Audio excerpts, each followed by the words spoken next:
During World War II, American soldiers were encouraged to keep diaries, a surprising move in an era of strict censorship.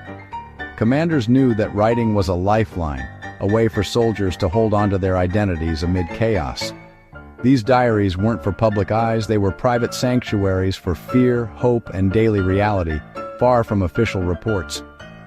Through these personal chronicles, we glimpse a war fought by individuals, sons, brothers, friends, each with a unique story. The grand narrative of WWII often obscures these personal struggles, but diaries remind us that history is made of millions of small human moments. We'll step away from newsreels and into the intimate world of memory, following soldiers from muddy trenches to dense jungles. By listening to their words, we honor their experience and let them speak across time. These are the truths they preserved on fragile pages. Meet Private James Miller, a 19-year-old from Ohio who landed in Normandy after D-Day. His diary, a gift from his mother, began with excitement but quickly turned somber as war's reality set in. He wrote about the constant noise, the terror of night patrols, and the struggle to keep his feet dry in flooded foxholes.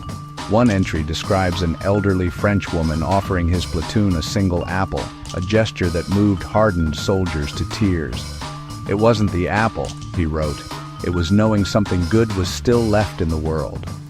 Miller's diary isn't about battles, but about fear, longing for home, and the resilience of the human spirit.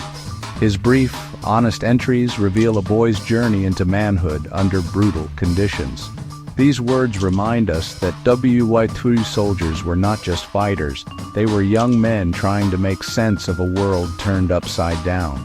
Through Miller's eyes, we see the war's true cost and the enduring hope that survived it. His story is one of millions, each a vital thread in the fabric of history. In his words, we find the soul of the conflict. War is often imagined as non-stop action, but for most soldiers, it was defined by waiting.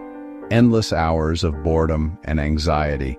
Diaries from the front are filled with stories of waiting for orders, supplies, or mail, and the struggle against monotony. In these quiet hours, soldiers played cards, shared jokes, and wrote letters home, small rituals that preserved their humanity. These moments forged deep bonds. Platoons became families, united by shared hardship. One diary from Italy reads, "We get on each other's nerves, but when things get bad, I know they've got my back." Camaraderie was a lifeline, providing strength and comfort in the darkest times. Soldiers wrote about sharing rations, carrying wounded friends, or simply sitting in silence together. These weren't acts of heroism for medals, but simple acts of loyalty and love. The diaries show us that while armies fought the war, it was survived by families forged in adversity. Brotherhood was their anchor. In the end, it was these bonds that made sense of the chaos. The war's true victories were found in friendship. On the Eastern Front, war reached unimaginable brutality. Klaus, a German medic and former medical student, chronicled his struggle to heal amid relentless destruction. His diary reveals exhaustion, helplessness, and the impossible choices he faced. "Today I had to choose. I could only save one." Klaus wrote not of enemies, but of patience, wounded by artillery, frostbite, and starvation. He described moments of compassion, like sharing rations with a wounded Russian prisoner. "For a moment, we were just two men in a frozen hell." The psychological toll was immense. Dehumanization was everywhere, yet small acts of kindness persisted. Klaus's last entry during the Battle of Stalingrad is bleak. "The cold is in our bones. No food. Ammunition gone. I do not think I will see the spring." His fate is unknown, but his voice endures, a haunting testament to those caught in the meat grinder of the Eastern Front. Klaus tried to save lives in a place dedicated to taking them. His diary is a rare glimpse into the moral agony of war. Through his words, we witness the cost of conflict on the soul. Even in darkness, humanity flickered. His story is one among millions lost but not forgotten. For every soldier there was a world left behind, family, friends, and sweethearts. Diaries are filled with longing for home and the comfort of loved ones, revealing that love was often a soldier's greatest strength. Letters were lifelines, connecting two worlds. Soldiers cherished every word, reading them until memorized. One pilot wrote, "I live for Mary's letters. Her words are my armor." Soldiers hid their fears from loved ones, worried the war would change them beyond recognition. "I try to write cheerful letters to Betty," a Marine confessed, "but I wonder, will she still love the man I've become?" Love was a reason to survive, a promise of a future beyond war. These diaries are not just history, they're collections of love letters to a life soldiers hope to reclaim. The fight was not just for country, but for the hope of coming home. In their longing, we find the heart of the war.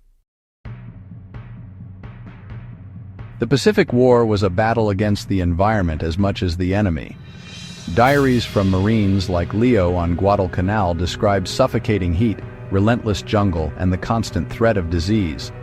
"The jungle is alive," Leo wrote. "You can't see more than 10 feet. The enemy is everywhere and nowhere." Night brought terror, every sound a possible attack. Survival meant enduring malaria, leeches, and hunger. We drink from muddy streams and hope it doesn't make us sick. Yet even in this green hell, moments of beauty and connection emerged. Leo described sunsets over the ocean, and a friend carving wood, small acts of creation amid destruction. These moments were rebellions against despair, proof that the human spirit could endure. The Pacific was a different kind of war, but the struggle for hope was the same. In the darkest places, light persisted. Diaries like Leo's remind us of the resilience found even in the harshest conditions. The air war was a world apart, technological marvel and primal terror combined. Pilots and bomber crews, often barely out of their teens, faced breathtaking beauty and sudden death. Frank, a bombardier over Germany, wrote of sunrise at 25,000 feet. "Up here, it's peaceful. You could almost forget there's a war. Then you see the flak. 10 men in a B-17 depended entirely on each other. We are 10 parts of one machine. I trust them with my life." The psychological burden was immense. Frank released bombs over cities, trying not to think about the lives below. Today, the target was a city. I did my job. But tonight, I will not sleep.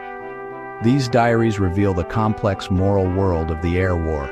Beauty, brotherhood, and profound burdens. The sky offered freedom, but also isolation and guilt. In their words, we see the cost of war from above. The airmen's courage was matched only by their vulnerability. Their stories soar and haunt in equal measure. The war in the air was as human as any fought on the ground. Through their eyes, we glimpse both wonder and fear. As Allied soldiers liberated concentration camps, their diaries became records of horror and heartbreak. Sergeant David's entries shift from daily complaints to stunned disbelief. "We found them today. I cannot describe the things I saw." The suffering was overwhelming. Soldiers gave rations, medics worked tirelessly, but the scale was unimaginable. "We are trained to fight, but what do you do with this? It is a sickness of the soul." Even the toughest men wept at the sight of survivors.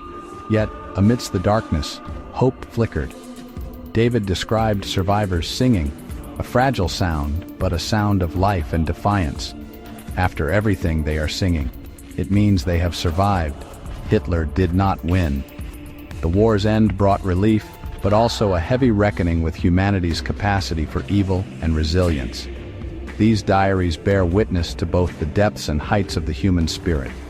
Liberation was not just victory, but a call to remember. In the survivor's song, David found the most beautiful sound he had ever heard. The dawn was heavy, but it was hopeful. These soldiers' diaries are more than artifacts. They are echoes from the past, carrying authentic voices through time. They remind us that history is the story of individual lives, filled with fear, hope, and love. The voices of Miller, Klaus, Leo, and others are a precious inheritance, teaching us empathy and the true cost of war. Understanding their experiences connects us to our shared past and helps us see the humanity behind the uniforms. Preserving these stories is an act of peace and remembrance. Many diaries are still being discovered, each a new voice in the chorus of history. It's our responsibility to listen, remember, and share these stories. We owe it to those who wrote them and to ourselves. If these voices have touched you, continue this journey of discovery. Let's keep these echoes alive together.